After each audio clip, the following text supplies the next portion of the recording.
ये नियमों में है और नियमों के तहत ही फंड का वितरण किया गया है।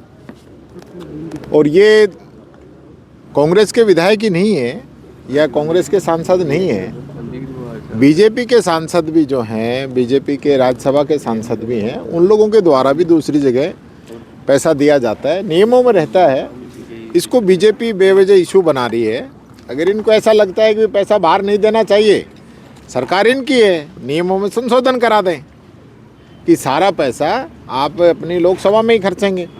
लेकिन कई बार जो है बजट नियमों के तहत उन्होंने बांटा है, कोई नियमों के विपरीत बांटा हो तो बताएं। बीजेपी इसको क्यों इतना इशू बना रही है? बेडम साहब बयान दे रहे हैं, मैं बेडम साहब से पूछना चाहता हूँ, रोज़ाना जो है फायरिंग हो रही है प्रदेश के अंदर, रोज़ाना बच्चियों के साथ, महिलाओं के साथ रेप हो रहे हैं, बलात्कार हो रहे हैं, एट्रोसिटीज़ हो रही हैं, खुद उनके इलाके में किस प्रकार का माहौल चल रहा है, ज़रा इस पे भी तो बयान दे दें। बिना बात की बातों को तूल देना, उनको मुद्दा बनाना, ये मैं समझता हूँ ये नियमों के तहत उनके द्वारा पैसा बांटा गया है। नियमों में कहीं गलत है तो ये बताए ना।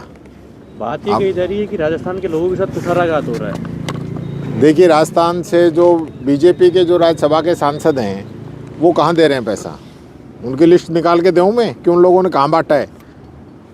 जब नियमों में है कि आप अपना पैसा एक लिमिट उसके अंदर तय कर दी, 5%, 10%, जो आप अपने लोकसभा से बाहर भी खर्च कर सकते हैं, तो नियमों में रह के कर दिया। हो सकता है उनको लगा हो कि वहाँ करना है, कर दिया। तो इस चीज़ को लेके इशू क्यों? नियमों में नहीं हो और तो बांट दिया हो, तो मैं भी इस बात के खिलाफ हूँ। सवाल ये है कि अब विधानसभा आने वाली है, विधानसभा का सत्र जो है 28 जनवरी से चलेगा और पिछले जो बजट हैं इस सरकार के, उनकी घोषणाएं तो आज तक पेंडिंग हैं और नया सत्र आ गया, नया बजट आ गया, तो वो कब पूरी करेंगे? ये मैं पूछना चाहता हूँ इन लोगों से। और क्या इनके मंत्रियों को अभी जो संतोष जी, इनके जो इंचार्ज हैं, वो भी संतोष जी, जो इनके अभी काफ़ी इनको डांट लगा के गए हैं, फटकार लगा के गए हैं कि इनके जो मंत्री हैं वो तैयारी नहीं करके जाते हैं और इनकी हालत जो है विधानसभा के अंदर सही नहीं रहती है, इसको लेके भी उन्होंने इनको डांट फटकार लगाई है। तो उस पर कार्रवाई करेंगे कि नहीं करेंगे? हम चाहते हैं सदन जब चलता है तो ये सदन जो है पब्लिक का सदन है, राजस्थान की जनता का सदन है। राजस्थान की जनता से जुड़े हुए जो सवाल पक्ष विपक्ष के लोग उठाएं, उसका जवाब आना चाहिए। लेकिन सरकार है कि उसका जवाब नहीं देती है। इश्यूज उठते हैं, चाहे वो युवाओं को लेके हो, चाहे किसानों को लेके हो, चाहे स्कूलों के अंदर जो बच्चे दब के मर गए उनको लेके हों, चाहे हॉस्पिटल्स के अंदर जो रोज़ाना आग लग रही है उनको लेके हों, चाहे कानून व्यवस्था को लेके हों, उन पे तो सरकार जवाब देती नहीं है और बेवजह आकर बड़ी बड़ी बातें करते हैं। तो मैं ये कहना चाहूँगा, अब जो सत्र चले, ये सारे लोग तैयारी से आएँ, तैयारी करें और तैयारी के साथ राजस्थान की जनता के जो सवाल हम उठाएं, खुद इनके दल के जो विधायक उठाएं, उनका जवाब दें। उनका भी नहीं आता है, वो भी बेचारे मन महसूस के रह जाते हैं। और मैं ये भी चाहूँगा कि जो चेयर है, चेयर सबको समान लेके चले, सब पे उनका जो है बरोबर का हक है।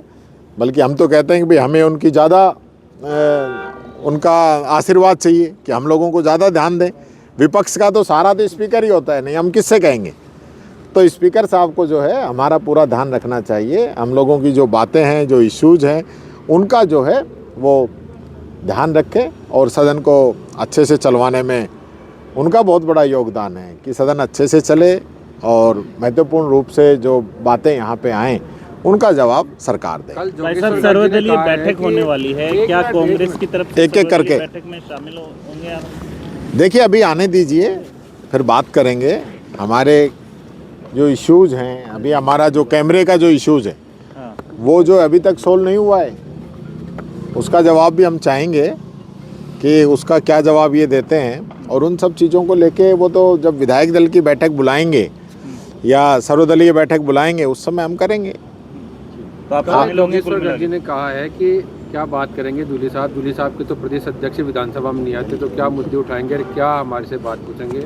उनका 2023 का बजट था, जो चुनावी बजट था, लोभ लुभावन था, हमारे तो 2 बजट भी बहुत शानदार रहे हैं। देखिए, मैंने फिर ये कहना चाहूँगा कि मैं और मेरे दल के जो माननीय सदस्य हैं, उनके द्वारा जनता के मुद्दे उठाने में कोई कमी नहीं छोड़ी। और जोगेश्वर गर्ग जी जो हैं, वो अभी सिर्फ और सिर्फ कभी कभी मौका मिलता है तो हमारे लिए बोल लेते हैं, क्योंकि वहाँ उनकी बात रखने के लिए संसद मंत्री जो हैं, संसदीय मंत्री, वो उनको मौका ही नहीं देते हैं। जो काम सचेतक के हैं वो भी संसदीय कार्य मंत्री कर देते हैं, तो वो उनको कहीं ना कहीं बोलने का मौका मिले, इसलिए वो इस प्रकार की बात कह रहे हैं। हम तो, हमारे जो क्वेश्चन हैं हमारे किसी भी माननीय सदस्य ने उठा दिए, उसका जवाब तो दिलवाओ इनसे।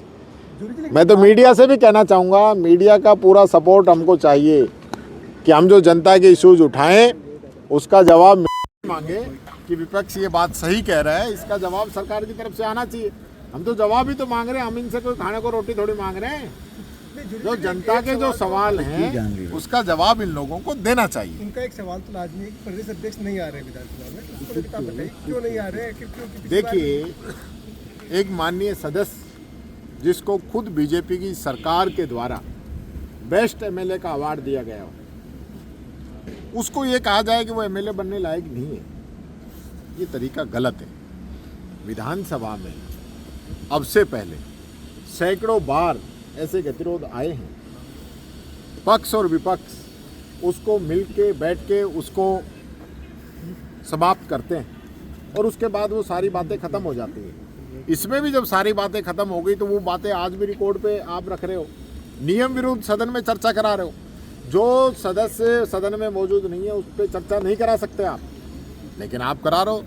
खुद तो नियम विरुद्ध सारे काम कर रहे हो और दूसरों पे उंगली उठाते हो।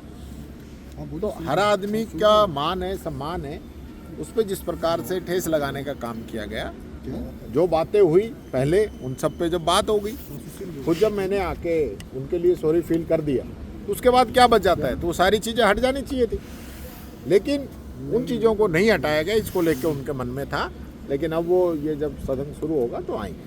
ये सब ड्रामा ही था क्या जो सदाचार कमेटी में हो रहा है? मदन जी राठौड़ तो यही बोल रहे हैं कि ये सब ड्रामा है। देखिए, मदन राठौड़ जी कुछ भी कह सकते हैं, वैसे तो ये सरकारी ड्रामा है। जब वसुंधरा राजे जी ने अभी क्या क्या नहीं कहा इन लोगों, भरी मीटिंग में मुख्यमंत्री जी के सामने ये कहा कि बीजेपी के कार्यकर्ताओं की नहीं सुनी जा रही है, अधिकारी बेलगाम हो रहे हैं। ये पहला वाकया नहीं है। बीजेपी के कार्यकर्ताओं की सुनने के लिए तो जन सुनवाई लगा दी, तो जनता की सुनवाई कौन करेगा? ये मंत्री सारे बीजेपी के प्रति जवाबदेही नहीं है, राजस्थान की जनता के प्रति जवाबदेही है। राजस्थान की जनता की जन सुनवाई करवाइए इन मंत्रियों से। सर, कमीशन खोरी वाले इशू पे बीजेपी के कार्यकर्ताओं से जो है उनकी जन सुनवाई कराने से काम नहीं चलेगा। इससे आप पंचायती राज और नगर निकाय के चुनाव नहीं जीत पाएंगे, ये बात कहना चाहूँगा। कमीशन खोरी वाले मुद्दे पर उन्होंने कहा कि पूरा ये कुछ है ही नहीं, मामला सदाचार कमेटी के अंदर सब जुडिस है, वो जो भी निर्णय करेंगे उसके बाद ही हम इसको आपकी पार्टी के एमएलए ने दे दिया आपको लेटर? हमने अभी अध्यक्ष जी ने दिया है उनको, उनके पास। ठीक है।